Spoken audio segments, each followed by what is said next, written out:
আসসালামু আলাইকুম রহমতুল্লাহি ওয়া বারাকাতুহু।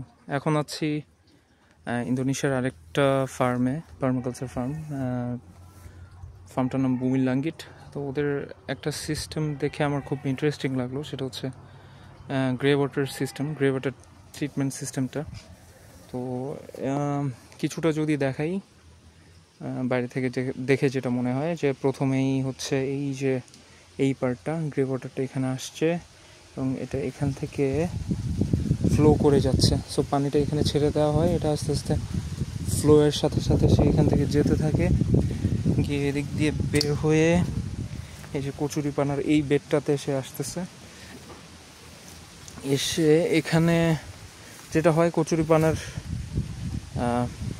এই যে মানে মূলের ওখানে, তো ওখানে যে মাইক্রো অর্গানিজম আছে, ওরা এই পানিতে যে ময়লাগুলো আছে সেগুলো খেয়ে ফেলায়। তো খেয়ে ফেলে তারপরে নেক্সট স্টেপ হচ্ছে এই জায়গাটাতে আসে, এসে ওখানে আবার ফিল্টার্ড হয় এবং গিয়ে চলে যায় হচ্ছে ওই পুকুরটাতে। সো পুরো প্রসেসটা এরকম, খুব এফিশিয়েন্ট একটা ওয়েতে, জাস্ট ন্যাচারাল জিনিসগুলো ব্যবহার করে, কচুরিপানা, পাথর,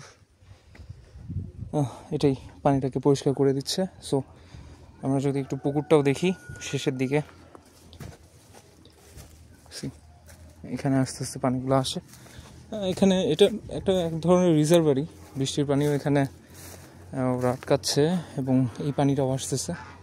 হাঁস তো আছেই, হাঁসের শেড আছে এখানে। সো মোটামুটি এটাই একটা সুন্দর এফিশিয়েন্ট একটা গ্রে ওয়াটার সিস্টেম।